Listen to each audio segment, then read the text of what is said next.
গোপালের বাড়িতে নবাবের নিমন্ত্রণ। কৃষ্ণনগরের মহারাজ কৃষ্ণচন্দ্রের দরবারে একদিন দিল্লির নবাবের এক বিশেষ দূত এলেন। দূত এসে মহারাজকে জানালেন, নবাব বাহাদুর বাংলার আবহাওয়া এবং কৃষ্ণনগরের আতিথেয়তা পরখ করতে খুব শীঘ্রই এখানে আসছেন।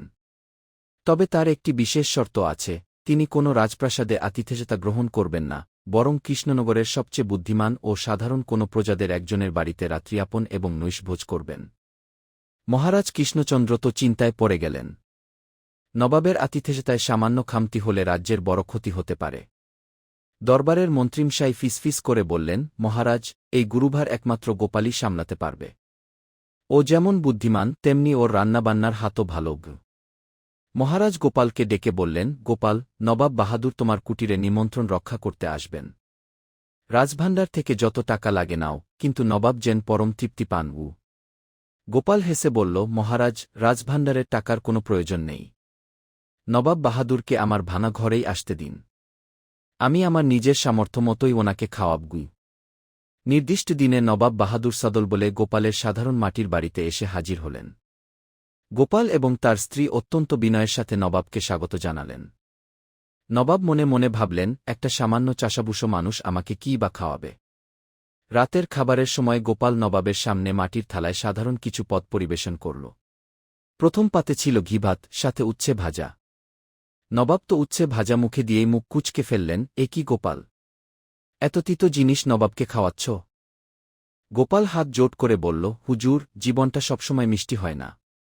মাঝে মাঝে একটু তিতো স্বাদ নিলে তবেই না মিষ্টির আসল মূল্য বোঝা যায়। এই তিতো খাবার আপনার শরীরকে ঠান্ডা রাখবে কি? নবাব গোপালের যুক্তিতে একটু মচকালেন। এরপর গোপাল নিয়ে এলো আসল চমক, নবাবী সুক্ত কে এবং খি চিংড়ির মালাইকারি ঘি। তবে রান্নায় গোপাল এক বিশেষ চাল। সে সবজি ও মাছে মশলা খুব কম দিয়ে এমন এক সুগন্ধি ভেষজ ব্যবহার করল, যা নবাবের রাজকীয় বাবুর্চিরাও কখনো দেখেনি। নবাব প্রতিটি পদ মুখে দিয়ে তৃপ্তিতে চোখ বন্ধ করে ফেললেন। তিনি বললেন, আহা গোপাল, দিল্লির বড় বড় বাবুর্চিদের রান্নাও এর কাছে নস্যি। সবশেষে গোপাল নবাবের সামনে হাজির করল এক বাটি ধোয়া ওঠা পায়েস।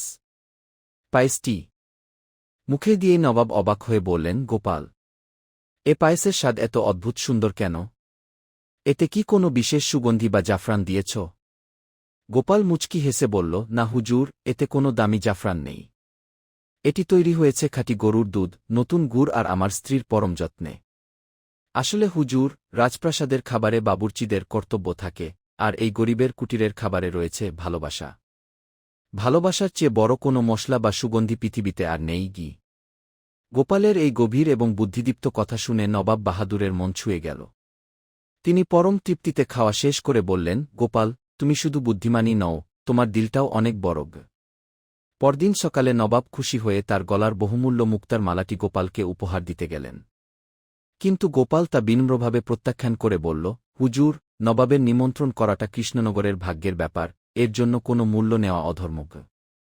গোপালের এই সততা ও বুদ্ধিমত্তা দেখে নবাব মহারাজ কৃষ্ণচন্দ্রকে ডেকে বললেন, মহারাজ, আপনার রাজ্যে গোপালের মতো রত্ন আছে, আপনি সত্যিই ভাগ্যবান। কি মহারাজও গোপালের উপর অত্যন্ত খুশি হলেন এবং পরে তাকে রাজদরবারে বড় পুরস্কারে ভূষিত করলেন। আর এদিকে গোপাল বাড়ি ফিরে তার স্ত্রীকে বলল, দেখলে তো, নবাবকে খাইয়ে নবাবেরই মালাটা নিলাম না, কিন্তু মহারাজের কাছ থেকে ঠিকই তার দ্বিগুণ আদায় করে নিলাম। গোপালের কথা শুনে তার স্ত্রী হেসেই আকুল। ভালো লাগলে লাইক, কমেন্ট, শেয়ার করুন। ধন্যবাদ।